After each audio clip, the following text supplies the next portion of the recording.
It's time. We're just days away from the rivalry renewed, part two, the Austin, Texas version, Texas A&M at Texas, Friday night, 6:30 for the world to watch. Nothing else on TV, no NFL conflicts, no families separating on Thanksgiving Day. This is the way it was intended to be. The world deserves to experience this rivalry, and they will get to do it for the second year in a row and from now until eternity, hopefully. It's a massive game, guys. You know the stakes. Texas A&M, a chance to make it to Atlanta, a chance to do something they've never done before, a chance to just check a lot of boxes, beat the rival, make it to the SEC championship game, earn a right to win the SEC, and get the round one bye.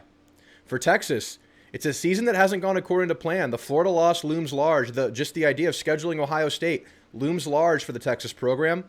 It's a talented but flawed team. But this is their chance to salvage what has been a very up and down season, surprisingly so, in a massive way by playing spoiler at home to the bitter rival. To really kickstart their next season, bowl season, wherever they might land. There's an outside chance at playoffs. Maybe, maybe not. Maybe y'all can chime in on that. Regardless, it's not the same stakes as last year, but they're massive stakes nonetheless, especially with A&M's heightened sense of urgency in their given situation. How does A&M finish the season? How does A&M get revenge versus a rival that went into your house last year, controlled the game at large, was clearly the better team last year, and that showed in their defensive performance? The roles are flipped this year. It's at Austin, but A&M comes in as the on-paper better team, the on-tape better team, the cleaner team, the more complete team this season.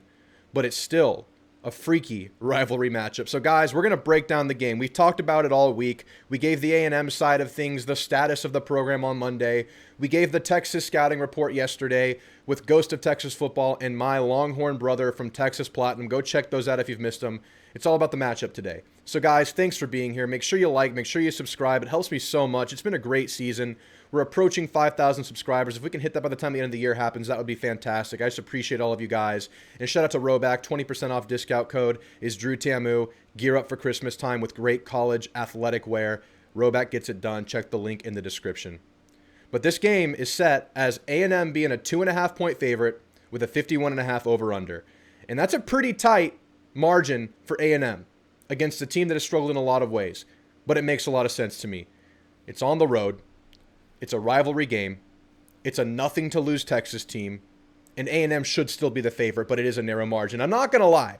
The game being a field goal margin scares me a little bit. Just the idea of having to kick a field goal there to cover or to win, that's a little freaky for Aggies. And I'll have to tell you guys, we've watched Randy Bond this year. It has been a coin flip in recent weeks. So hopefully it doesn't come down to that, but it is 2.5, and I do agree with the line. We'll see if I agree with it, because I'm going to give my score prediction at the very end of the video. We'll see if I actually, might bet this or not. But 51.5 over-under, I actually expect the over to hit in this game. We'll talk about it. Let's talk about the game when the Texas A&M offense is on the field against the Texas defense, and you have to start with Marcel Reed. A chance to win the Heisman is on the line, and it's outside looking in right now, but he would need a Heisman performance to do it. I do not think A&M should prioritize this in the game. I think what this game could come down to is Marcel Reed staying within his mechanics. Don't let yourself get sped up. This offensive line is protecting extremely well, but even with clean pockets, at the eyes of pressure, that's when Marcel Reed can get sped up. And we've seen him get into rhythm. We've seen him fall out of rhythm. When he's in rhythm, his mechanics are sharp, balls are tight, things are on target, timing is good. He's hitting the first or second read on the progression, or he can go through his progressions when he's on. He has come a long, long way as a passer. A&M has clearly forced that issue this year, and it's paid dividends. But we can't go play hero ball. We can't go and get sped up. Marcel Reed's discipline as a passer will be a crucial factor in this game. And he's going to do it against a defense that can bring the heat. That front seven is real. Now, you have to talk about a couple of players who are missing at the linebacker position. Ty Anthony Smith, one of the most athletic linebackers on the team, a guy who's been coming on lately, obviously is out for the first half. They're going to go down to LaFau or some other guys in the backups. Anthony Hill, Sark said he's going to play, but he's questionable right now. So we'll see. And if he does play, very likely that broken hand will be clubbed up. So I think you got to test the middle of the field. You got to test some outside run where Texas, even when healthy, has given some stuff up. I think this A&M running game outside, receiver running game, bubble game, RPO game in the flats, all that kind of stuff should be tested by A&M early against this defense. But in the drop back passing realm, this Texas front seven can get after it, especially when those two linebackers are active. But obviously, Colin Simmons, man.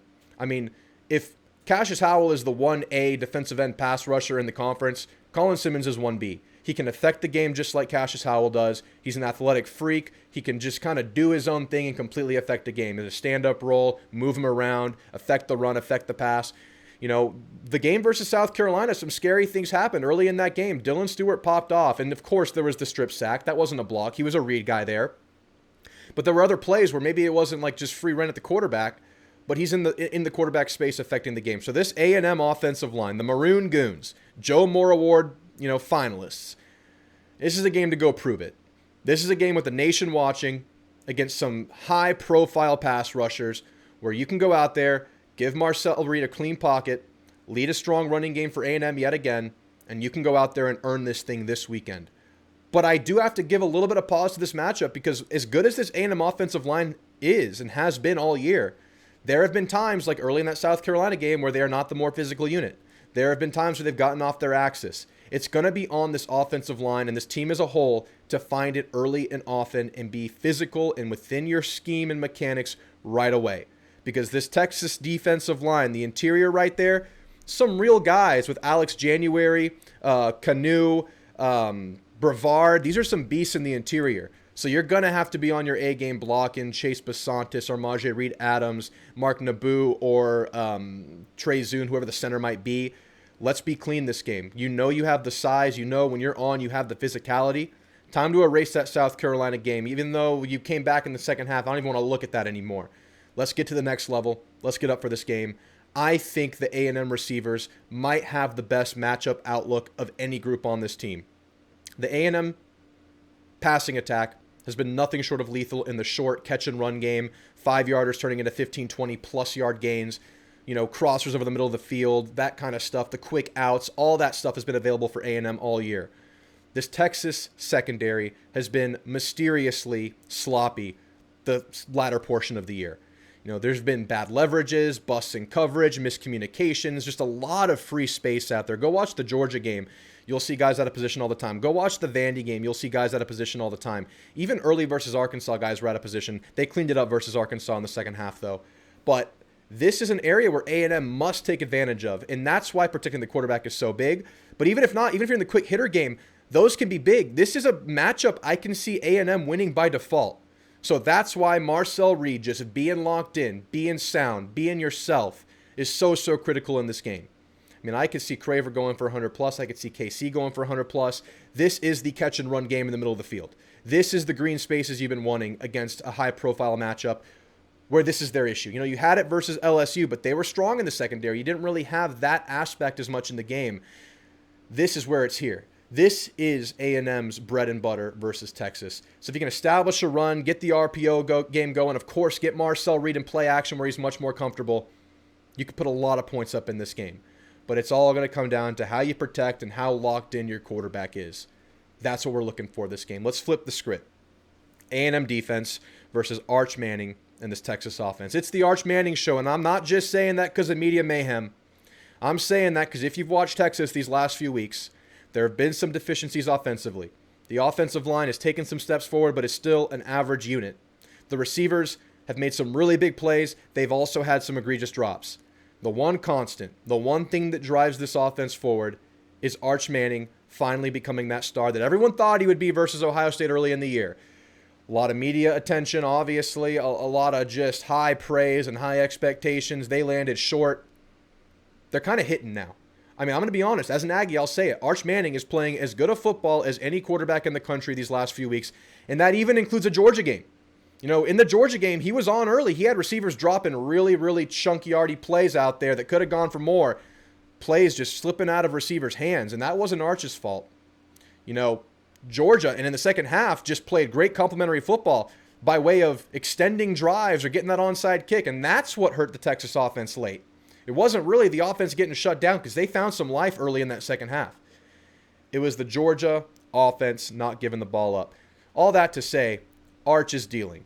And what he does really well is when pressure isn't getting home, but there is pressure, He navigates. He steps up. He slips out of the pocket. He runs laterally down that line of scrimmage and gives his receivers an extra second to get open, to get past that midline of defense, just to find open space. And that is Arch Manning doing it for his receivers. He helps the blockers. He helps the receivers. He helps the offense. He does everything right now. He just does. So for this Texas A&M pass rush that is so talented when you're rushing 4, but even better when you're in 3rd and long and Mike Elko's dealing. Mike Elko's, running his diverse blitz package, bringing that safety last minute, looping the linebacker away from slide protection. Texas will slide protect, by the way. Do it quite often. They could be multiple in their protections, but they like to lean on slide protection. That's Mike Elko's dream right there. That's what Mike Elko wants. But you got to be disciplined rushing this passer. If you are getting pressure on the outside, he's going to step up.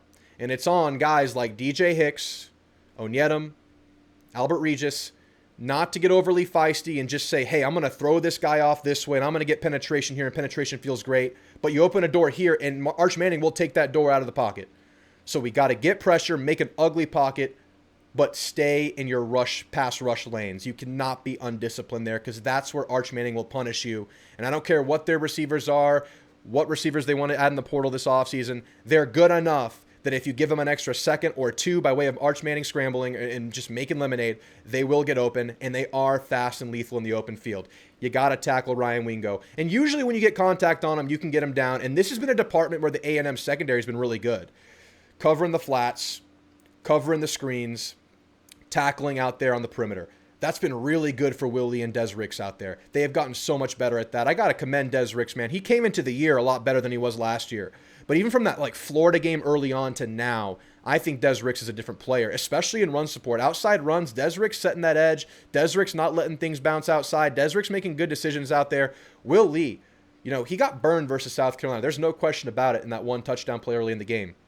But he tackled really well throughout that game. A lot of plays where if Willie doesn't make a tackle, that's either a chunk yard or 6. We need that in a big way against Wingo and these boys, whether it's Niblet, Wingo, or getting these receivers outside, even getting tight ends on some screens or slips outside. You need DBs to tackle. That goes for Tyreek Chappelle, who loves to tackle. They will attack these flats. They will attack these tight end slips, screen game, short game. That's what they did against OU. And against OU, another thing they did, they actually established a run against a really good run defense. I know there's a lot of talk about how this Texas run offense is broken. And broken it has looked in recent weeks.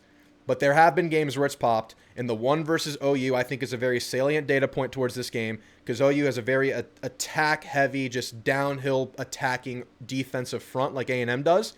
And Texas punished that. They would run duo, get those linebackers committing to those double teams where the run seems to be going, and Weisener just running it tight outside, bounce it out, get some chunk yards, run outside zone. That worked against OU, and if it didn't work, cutting it up because those linebackers and nickels are screaming outside, aggressive defense. Cutting, making chunk yards on the ground. They've done it before. We don't anticipate that's going to be a strength for Texas, but it has happened. Don't let this be the game where that happens.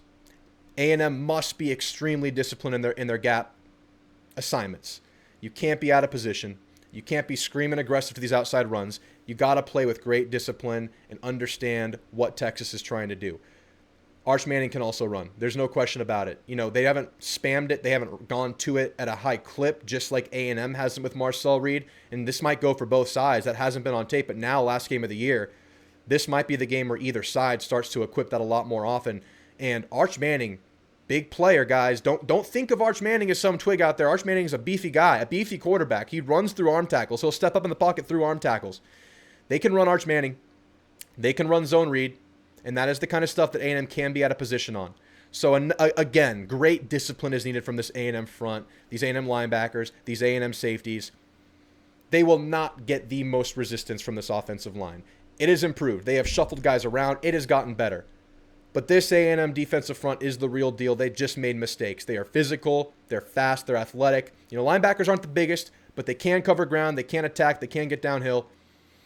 This is the one where you got to be great. This is the one where you can't go out there and screw it up. Do not let this be the game where Texas establishes the run. Because if so, Sark's in his bag. RPOs, play action, building off the run to set up his passing plays, his RPOs, play action, all that stuff, the slips, the screens, you name it. Secondary will be tested more so than personnel. It will be tested by what Sark does.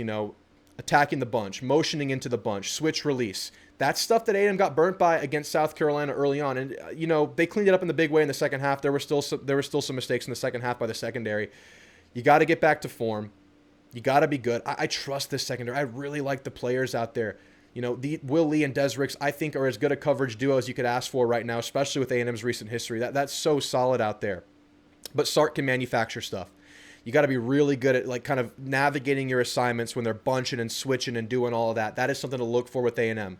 And when that's happening on those drop back plays, that's when the pass rush must come.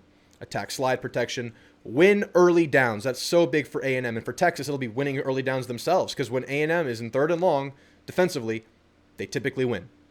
They're really good there. And you must limit explosives.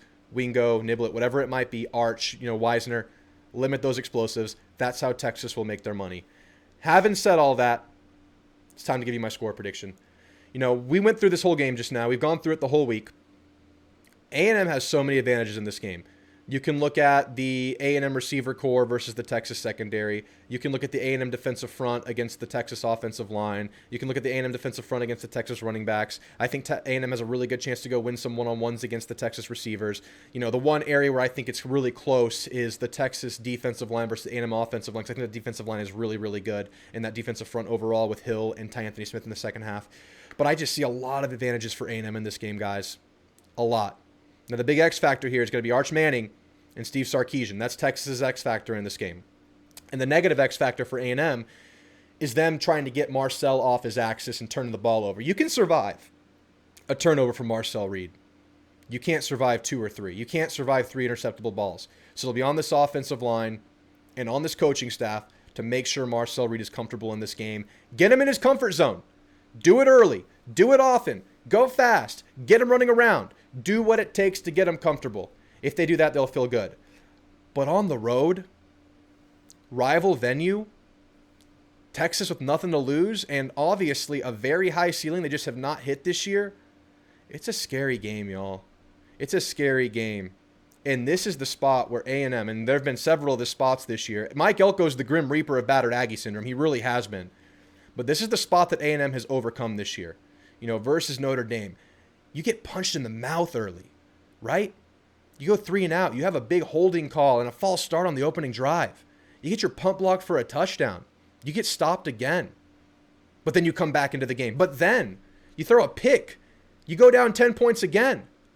You come back into the game. South Carolina, you're down by 27 damn points. A&M finds a way to come back. A&M has risen to the moment. But if you dig yourself a hole in this game, against this Texas offense, against the Steve Sarkisian coach team, it can be trouble. I'm not going to say anything's impossible with this team, but it can be trouble. But guys, it's a tough matchup, y'all. And because of that, I think Texas A&M goes on the road and attacks this tough matchup and wins the game 38-28. I have the Aggies going undefeated this season, making it to Atlanta, beating the hated rival. And guys, I feel good about this game. Too good. I watched tape all night looking for areas where A&M is deficient. And that South Carolina game certainly showed deficiencies. But you go back and look at how A&M's played throughout the year. I think this defense is ready to go.